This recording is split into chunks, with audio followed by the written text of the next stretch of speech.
So this is the part 5 of the PowerPoint presentation of chapter 1. So let's begin. That is, we have to start off with the topic of corporate governance. Now, talking about corporate governance is basically a system, okay? It is a system of, firstly, it is rules, practices and process by which a firm is directed and controlled. The term corporate governance only states, right, that it is rules, systems, practices and process, right? Because corporate means a company. It is an organization, and governance means rules and regulation, that is legal rules and regulation.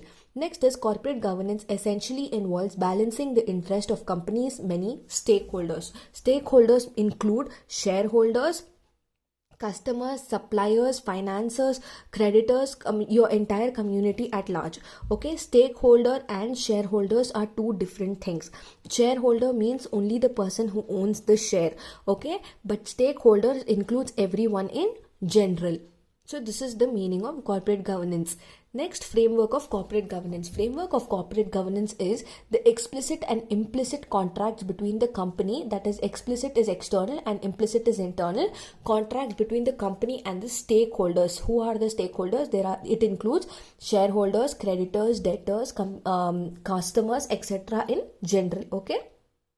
So, explicit and implicit contract between the company and stakeholders for distribution of responsibility, rights and rewards. That is basically, it is trying to say that during the annual general meeting and all of that, you appoint auditors and all, right? So, at that point of time, you will be distributing their responsibilities, rights and rewards based on the position and the duty which has been allotted. Next is procedures for reconciling interest of stakeholders in accordance with the duties, privileges and roles, okay? Now, there will be setting up various procedures also as to how you need to reconcile interest, that is align the interest of the shareholders in accordance with whatever duties are given, whatever privileges means benefits and roles which is given.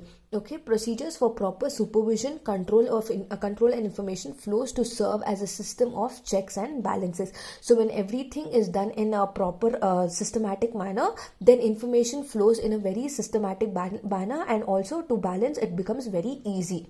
So this is the framework.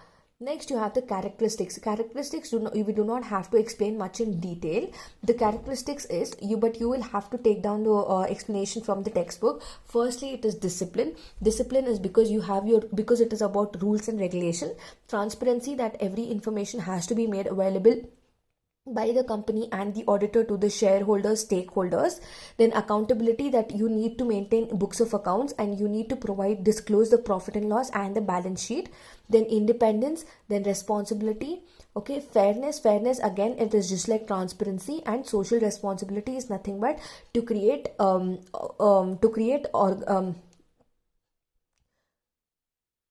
opportunities to the society at large, that is creating employment opportunities, wherein example like CSR activities, okay?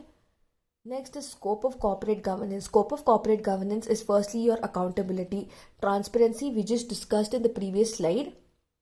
Okay, accountability, who the auditor is accountable to, and what is the transparency, clarity of responsibilities, quality and competence, checks and balances, okay, adherence to rules.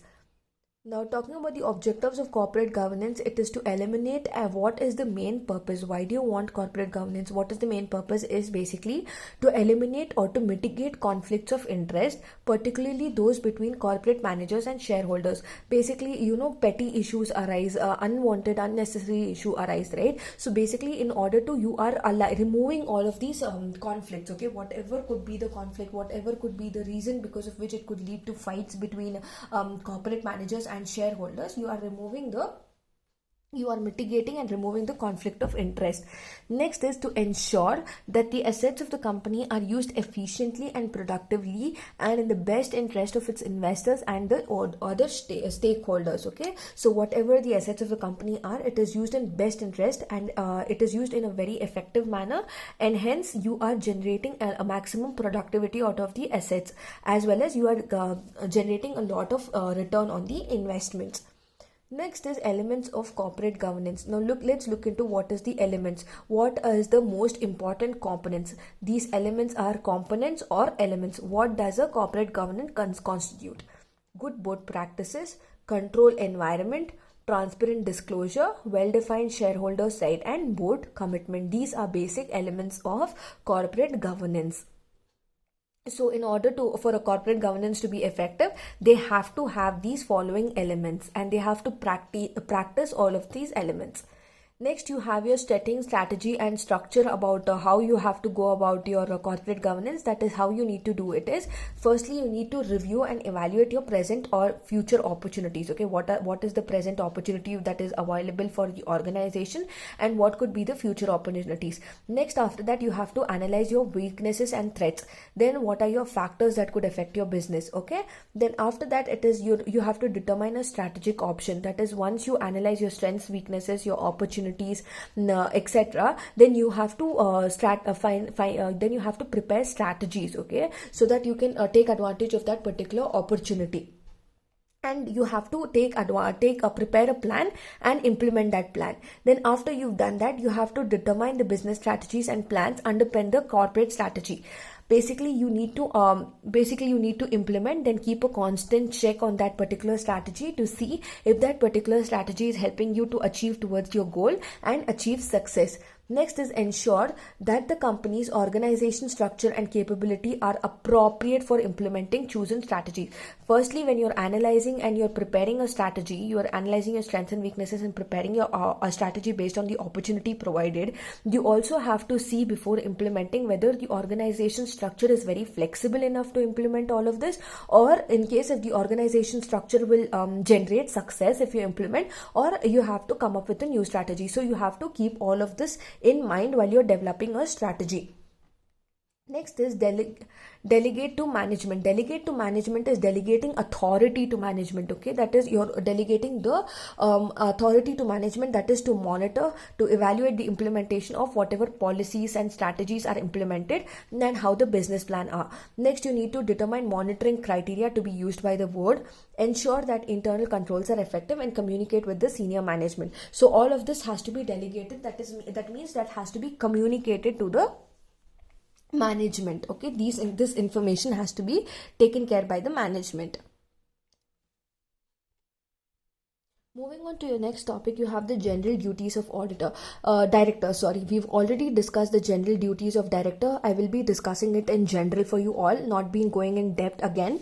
That is basically the director will act in good faith of the company. That is, director will be very fair to the company. He will act in best interest of the company. He will try to make sure that whatever project he's taking up, it is generating maximum return to the company and enhancing the growth to the company. Next is, a director of the company shall exercise the duties with due and reasonable care and diligence. Okay, then the director of the company will not involve in any situation, like suppose for example a director of the company will not get in along with the other company which is a competitor or which is a rival company. Okay, and he will make sure that he is not entering any such activity which will be conflicting with the interest of the company. Then a director of the company will not achieve or attempt to achieve any undue advantage. Suppose for example, if the director of the company has complete authority over a particular project, he will not do any cheating or fraud, and he will not gain he will not hide the profits by himself. In fact, he will work for the benefit of the company. Then a director of the company shall not assign his office, or any assignment shall be void. Okay, if a director of the company contravenes the provisions of his section, such director shall be punishable with fine and will not be less than 1 lakh rupees. In case if the director of the company is found acting against whatever duties have been allotted to him, then he will be paying not less than 1 lakh rupee fine, which can be extended to 5 lakhs. That is 1 lakh to 5 lakhs. Next, you have the next topic, which is audit committee. Audit committee, again, we've already discussed about audit committee. So looking into what it has to say is basically what audit committee is basically responsible to, and what audit committee typically includes, right? So firstly it includes overseeing the financial reporting and disclosure process. Next, it is monitoring the choice of accounting policies. Please head back to your previous videos that I've sent. I've explained you all of this points. Okay. Next, monitoring the choice of accounting policies, overseeing hiring, performance, and independence of external auditors. Then oversight of regulatory compliance, monitoring internal control process, overseeing the performance of internal audit function, and discussing risk management policies. All of this is very self-explanatory. All you have to know is what are the duties of the audit committee. Next, again, you have your audit committee roles and responsibilities as to what is the role of the audit committee. Then you have the functions of the audit committee, which we've already discussed in the previous videos. That is again how you have to recommend, appoint, and provide remuneration to the auditor of the company. Then you have to review and monitor the reports of the company, then examining the financial reports, then approval of the report, okay, then scrutiny of the report, then valuating the undertaking, that is valuating the assets and liabilities of the company, then valuation of undertakings of the assets, then evaluation of financial controls, and monitoring whatever the funds are raised and whether the funds of the company are raised in used in the proper way or not. Then next, look into what is the powers of the audit committee. Now, functions of audit committee will one and all go in one in the same, okay? Please do not get confused between functions of auditor and functions of audit committee. Functions of auditor is independent and functions of audit committee is as a committee in general. What is their responsibility towards the organization? Then powers of audit committee. Powers of audit committee includes the call for comments of the auditors about internal control system. The scope of audit includes the observations of the auditors and review of financial statements. Okay, first one is to review the financial statements and to submit it to the board. Next is discuss any related issues with the internal statutory auditors and the management of the company. In case if there is any issue, you have to discuss it with the internal statutory auditors, internal and the legal auditors who are appointed by the government. Next is to investigate into any matter in relation to the items, okay? In case if they're finding anything as fraudulent activity or anything as such, they have the right to investigate in any relation to the item. Next is to obtain professional advice from the external sources. At the end, even they are humans and even they might tend to make mistakes. So in case if they are not able to analyze any particular thing, then they have all the right to take financial advice from the external sources. Then to have full access of information, okay? This is one of the most important rights, that the company has to give them complete information about the books of accounts. So these are the powers of the audit committee. Next, you have the powers of the committee in general. Look into the powers of audit committee, not in the committee as general. Then you have the structure of corporate governance. This particular structure, look in from your textbook and just show a pictorial representation and explain the points. Then next you have the terms and compensation. Now regarding your terms and compensation, it says members shall have the term in office as per their members or the board of directors, okay? It basically their duration will be decided as per the members of the board of directors. Next is members whose term are due to the expiry may be reappointed. In case if the particular if someone's term has been expired, in case if he is very good and genuine employee, then he can be reappointed by the board. Then a member may leave the post due to following conditions, that is if he's completed his term or if he's lacking any qualification of whatever is being mentioned by the government. Then in case of resignation, death, or dismissal by the shareholders, in case if he's caught doing any fraud activity. Then in case if a vacancy of the committee exists for reasons other than the term completion, the board must appoint a replacement within 3 months, okay? In case if there is any sort of vacancy which is arise, then the board has to replace that particular position. Then committee's compensation must be approved by the shareholders, okay? Committee's compensation is basically their remuneration. Their salary has to be set by the shareholders. Next, you have the benefits of corporate governance. What happens is leverage of time, as everything is in a very structured and in a very professional manner. Then improving internal control, because everyone will be given their proper duties and everyone knows to whom they have to report to. Then improving the financial management, that is the better management of resources and the money. Then clarify roles and responsibilities of the director and bring value to the audit dollar. These are the benefits of the corporate governance. So with this, we come to an end with your part 5 of your PowerPoint presentation of chapter 1. Stay tuned and watch the next video for part 6.